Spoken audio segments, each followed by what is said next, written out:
আচ্ছা, আপনার এখানে অ্যাডমিশন নেবার সময় শতরূপা কি প্রেগনেন্ট ছিল? প্লিজ আমাকে বলুন, লুকোবেন না, আমার জানাটা খুব জরুরি, বলুন। না, আপনার সন্দেহ একদম ভুল। আপনি মিথ্যে কথা বলছেন। শতরূপার যা যা হয়েছে তার সিমটমস গুলো এটাই প্রমাণ করছিল যে ও প্রেগনেন্ট ছিল। Mister Mitra, please try to understand. I have checked in totality. Shatarupa pregnant নয়, সমস্ত টেস্ট রিপোর্টে তাই কথা বলছে। দেখুন, আপনি আমার কথা স্ট্রেট উত্তর দিচ্ছেন। I want a straight answer from you, yes or no. কি ব্যাপার বলুন তো? যখন শতরূপা এখানে অ্যাডমিটেড হয় তখন ওর এক আত্মীয় ওই অলকা দেবীও এসে সেই একই প্রশ্ন করে। ইনফ্যাক্ট উনি ইনসিস্ট করাতেই আমি ওর প্রেগনেন্সি টেস্ট করাই। চিনিমাসি এখানে এসেছিল, চিনিমাসিরও একই রকম সন্দেহ হয়েছিল, তাহলে তো 2 2 4 হয়ে যাচ্ছে। আপনি বলুন, টেস্ট রিপোর্টটা কি ছিল? কিচ্ছু না, ওনার ধারণা ঠিক ছিল না। তবে তবে কি? চুপ করে রয়েছেন কেন? বলুন, তবে কি? দেখুন, টেস্ট করার পর জানতে পারা গেছে যে শতরূপার ওভারিটা ভীষণভাবে শ্রিঙ্ক করে গেছে। কি? যতদূর ধারণা, অরাডোসে কোনো প্রাণঘাতী ওষুধ অ্যাডমিনিস্টার করা হয়েছিল, তার ফলেই শতরূপার মা হবার সম্ভাবনা। ও আচ্ছা, দাঁড়ান। এবার আমার মাথাটা একটু করে পরিষ্কার হচ্ছে। রাইট, মানে এটা গোড়া থেকেই একটা কনস্পিরেসি। এই পুরো গেমটা তৈরি করেছে আকাশ এবং শতরূপা মিলে। মানে সেই পুরনো সন্দেহটাকে খুঁচিয়ে তুলে মানে আমাদের পরিবারে যাতে বদনাম করা যায়, এটা ওদের চেষ্টা একটা। হাবিব, আপনি ভুল করছেন অপূর্ববাবু। আমি মিথ্যে বললেও টেস্ট রিপোর্টগুলো মিথ্যে বলবে না। দরকার পড়লে আপনি আবার শতরূপাকে পরীক্ষা করে নিতে পারেন। তবে একটা কথা জেনে রাখুন, আমি মানুষের জীবন নিয়ে ছিনিমিনি খেলি না। প্লিজ আপনি আমাকে সত্যি কথা বলুন। Are you sure Shatarupa pregnant ছিল না? হ্যাঁ, আপনি বুঝতে পারছেন না কেন ওরা কানের কাছে আমাকে কনস্ট্যান্টলি এই কথাটা বলে ইরিটেট করছে? ওরা বলছে শতরূপা আর আকাশ। No, no, never. যদি কেউ আপনার মনে এই সন্দেহ ঢুকিয়ে থাকে, সম্পূর্ণ ভুল, মিথ্যে। আপনি যদি আমায় জিজ্ঞেস করেন তাহলে বলবো আপনার বরং খোঁজ নেওয়া উচিত এবং জবাব দিয়ে চাওয়া উচিত যে কেন তারা এই সন্দেহ আপনার মনে ঢোকালো। ইয়েস, আপনি শিক্ষিত মানুষ হিসেবে আপনি টেস্ট রিপোর্টগুলো নিশ্চয়ই দেখেছেন। আমি দেখেছি, আমি নিজের চোখে পড়েছি, কিন্তু তাহলেও আমি আপনাকে আরেকবার জিজ্ঞাসা করছি। বরং আপনি এক কাজ করুন, আপনি নিশ্চিন্ত মনে বাড়ি যান, আর বাড়ি গিয়ে বের করার চেষ্টা করুন যে কেন তারা এই ধরনের সন্দেহ আপনার মনে ঢোকালো, প্লাস শতরূপার এই অবস্থার অ্যাকচুয়াল কজটা কি। ঠিক, আপনি ঠিক বলেছেন। এই কাজটা আমাকে করতেই হবে। আমাকে জানতে হবে যে কারা এই কাজটা করলো, এই জঘন্য কাজটা। আর এটা যদি আমি খুঁজে বার করতে না পারি তাহলে বড্ড অন্যায় হয়ে যাবে, বিরাট বড় একটা অবিচার হয়ে যাবে। Doctor, thank you so much. আমি যাই।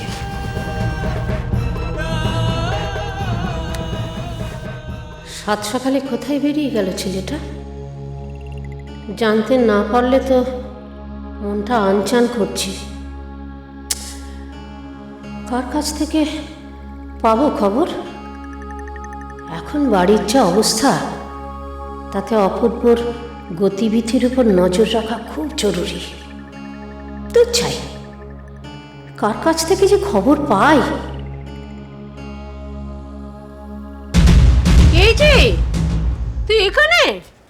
আমি তো তোকে সারা বাড়ি খুঁজে মরছি, কোথায় যে থাকিস? কি এমন সাতমহলা বাড়ি যে আমাকে খোঁজার জন্য হয়রান হতে হচ্ছে? কি জন্য খুঁজছো? না মানে অপূর্ব এই সাত সকালে কোথায় গেল? অফিসে? কাজের নিশ্চয়ই চাপ বেড়েছে। আচ্ছা, ও কি কিছু খেয়ে গেল? ও, তোর মগজে বুদ্ধি যে কবে হবে কৃষ্ণ জানেন। আরে বাবা, মা ছেলেতে যদি মিলে যায়, আমাদের পাট তো উঠবে এ বাড়ি থেকে। সব দোষের ভাগী তো আমরা হব। ওহো, আমি দুধে মিশে যাবে, আঁটি যাবে গড়াগড়ি। কি যে করি এখন। জানোই যখন, তখন এমন কাজ করো কেন? চুপ, একদম চুপ। অপূর্ব এলে কি বলতে হবে সেটা ভাবতে দে। আমি এক্ষুনি ডক্টর ব্যানার্জির চেম্বার থেকে আসছি। এবার বোধহয় তোমার বুঝতে অসুবিধা হচ্ছে না? যারা তোর এত বড় সর্বনাশ করলো তাদের কথায় বিশ্বাস করে তুই মা মাসির কাছে কৈফিয়ত চাইতে এসেছিস? চিন্নি মাসি, আমার সোজা প্রশ্নের সোজা উত্তর দাও। কেন এতদিন তোমরা আমাকে মিথ্যে কথা বলে এসেছো যে শতরূপা প্রেগন্যান্ট? কেন এই কথাটা বারবার আমাকে বলে আমার মনটাকে বিষে দিয়েছো? কেন? ওয়াই? আমার কোনো সন্দেহ মিথ্যে নয় অপূর্ব। তোর বউয়ের অসুস্থতার লক্ষণ আকাশের সঙ্গে চুপি চুপি নার্সিংহোমে ভর্তি হওয়া, এই সমস্ত কিছু বলে দিচ্ছে। তুই ভালো মানুষ তাই তোকে যাতে বোঝাচ্ছে, তুই বুঝে যাচ্ছিস। কিন্তু মেডিকেল রিপোর্টগুলো ওগুলো তো মিথ্যে নয়। ওগুলো তো বলছে পরিষ্কার যে শতরূপা ঠিক আছে। যারা এত বড় অন্যায় করতে পারে তারা ঠিক ঠিক রিপোর্টটা তোকে দেখাবে, এটা তুই ভাবছিস কি করে?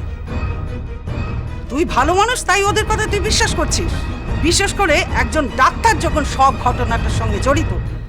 আমি কিছু বুঝতে পারছি না। এতে না বোঝার কি আছে? এ তো দিনের আলোর মতো পরিষ্কার। তোর বউ তোকে ঠকিয়েছে। আচ্ছা বেশ, কিন্তু শতরূপার ওভারিটা যে ড্যামেজ হয়েছে, হ্যাঁ, সেটা তো একটা প্রবলেম দেখা দিয়েছে। সেটা তো ওইখানে গিয়ে ধরা পড়েছে। সেটা তো নার্সিংহোম থেকেই হয়েছে। মানে ওর অসুস্থতার জন্য নানা রকম পরীক্ষা নিরীক্ষা করতে গিয়ে ওর শারীরিক অসুবিধা হয়েছে। কি আশ্চর্য! কিন্তু আমাকে তো শতরূপা পরিষ্কার বললো যে ওই প্রসাদী ডাবের জলটা খেয়ে নিশ্চয়ই প্রসাদী ডাবের জলের মধ্যে কিছু ছিল। আরে ডাবের জলে কি থাকবে? ওদের নিজেদের পিঠ বাঁচাবার জন্য তোকে যা বলে যাচ্ছে তুই তাই বিশ্বাস করছিস। তুমি মাকে ডাকো, আমি মার সঙ্গে কথা বলবো। আমার সত্যিটা জানতে হবে। যতদিন তোর বউ বাড়ি ছেড়ে চলে না যাচ্ছে ততদিন তোর মা তোর সঙ্গে কথা বলবে না, আর ওই বাড়িতেও দিদি যাবে না। কিন্তু আমাকে তো সত্যিটা জানতে হবে। বেশ, ওই ঘরে দিদি রয়েছে, তুই যা। আমাকে তো কিছুই বলছে না। দেখ, তোকে যদি কিছু বলে। আসলে কি জানিস, দিদি বড্ড আঘাত পেয়েছে তো।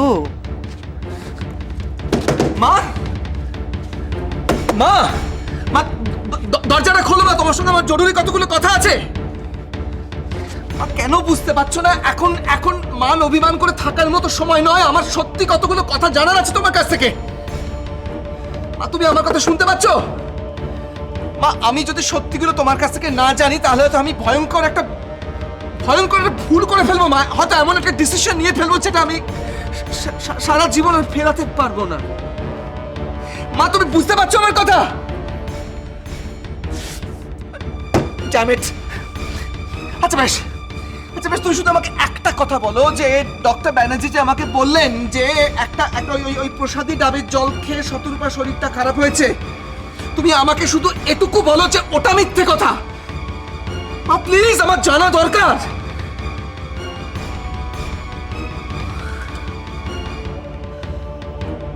আচ্ছা বেশ, তুমি যখন আমার কথা শুনতে চাইছো না, আমার সঙ্গে কথা বলতে চাইছো না, তখন আমি এখন থেকে যা করব, যা বলবো, সবকিছুর জন্য তুমি রেসপন্সিবল থাকবে। তুমি।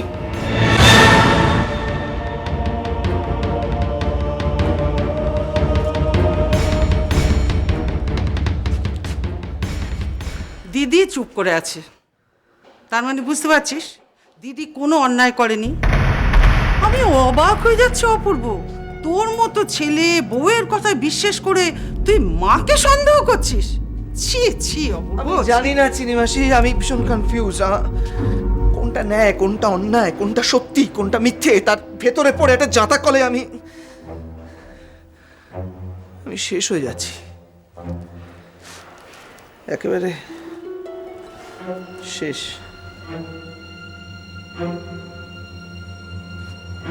চিনি মাসি,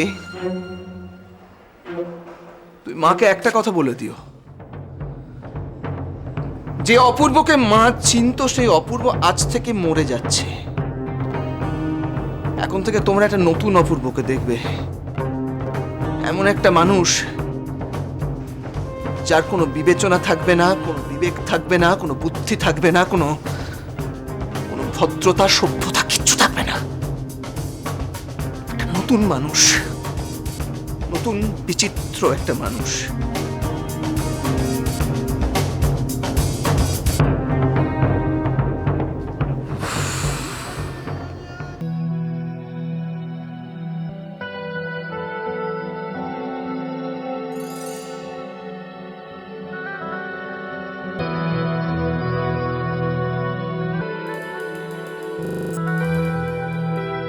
নোংরা আবর্জনার মাঝে পড়ে আমি পা ঘেঁটেই চলেছি। আলো নেই, কিছু নেই, জমাট অন্ধকারে আমার দম বন্ধ হয়ে আসছে। যারা আমার কাছে তাই চারদিক থেকে আমাকে ছুরি মারছে। মা ফিরিয়ে দিল আমাকে।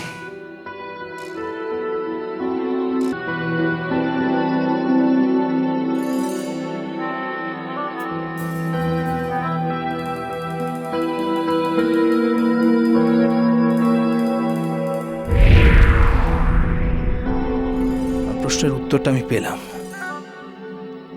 চিনিমাসি বিষ ঢেলেই চলেছে। শতরূপাকে নিয়ে একটা নোংরা খেলা কেন খেলছে? কেন কেন শতরূপার চরিত্রে ওরা কালি ঢেলে দিচ্ছে? ভেবেছিলাম শতরূপাকে নিয়ে একটা ভাঙা ঘর নতুন করে গড়ে তুলব, কিন্তু প্রথম দিনই না,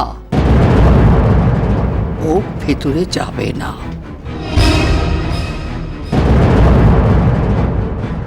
যাকে তাকে আমি পুত্রবধূ হিসেবে মেনে নিতে পারবো না। তোমার এখানে জায়গা হবে না।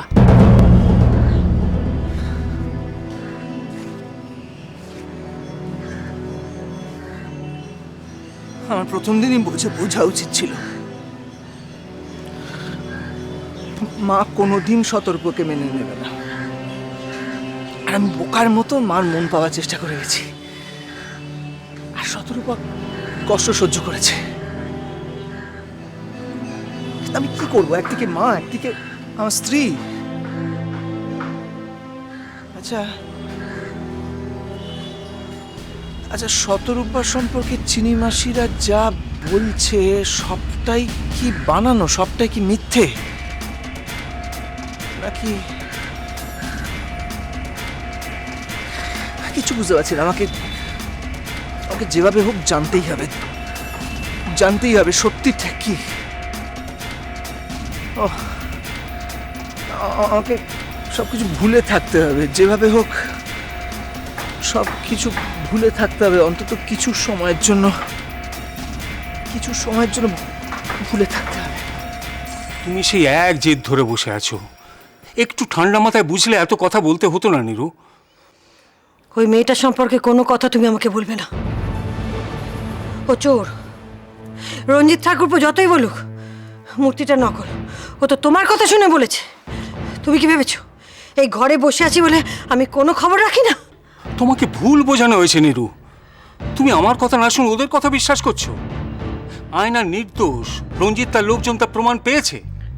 ওই মেয়েটাকে কেন তুমি বাড়ি থেকে বার করে দিচ্ছ না? ও ঠক। তুমি কি ভেবেছো ওকে পরীর জায়গা দেবে? ও পরী আমার মেয়ে। ও পরীকে কোথাও আটকে রেখে অত্যাচার করে আমাদের সব খোঁজ খবর নিয়ে এই বাড়িতে জাঁকিয়ে বসতে চাইছে। তোমাকে আমি কি করে বোঝাই নীরু? আমি কোনোদিন কাউকে পরীর জায়গায় বসাতে চাইনি। আজ এই তোমার অসুখের সময় আমি তো শুধু পরীর অভাবই বুঝতে পারছি। পরীর জায়গা কেউ নিতে পারে না, আমি কাউকে সেই সুযোগ দেব? আমি শুধু বলছি মেয়েটা নির্দোষ, অসহায়, ওকে এই বাড়ি ছাড়া করতে বলো না। আমি তোমার কোনো কথা শুনতে চাই না। ও যদি এ বাড়িতে থাকে তাহলে শোনো শোনো নীরু, তুমি এরকম উত্তেজিত হয়েও না, ডাক্তারবাবু বারণ করেছেন। শোনো আমার কথাটা শোনো, একটু শান্ত হও। কেন তুমি আমার কথা শুনছো না? ওকে এ বাড়িতে থেকে না তাড়ানো পর্যন্ত আমার শান্তি নেই। নীরু, হয় ও এ বাড়িতে থাকবে, নাহলে আমি। আয়না! কেন ওকে ডাকছো? না, ও আসবে না। শোনো নীরু, ও আমার ঘরে নীরু, ওকে চলে এরকম করো না। ওকে চলে যেতে বলো। শোনো, আমার ঘর থেকে চলে যেতে বলো। নীরু, আমি ওকে তোমার দেখতে শরীর চাই না। খারাপ করবে। তুমি এরকম করো আমাকে না। যেতে বলো। ওকে দে। তখন থেকে আমি বারণ ওকে দে। করছি দে তো। নিরু নিরু কি হলো মা? মা কি হলো?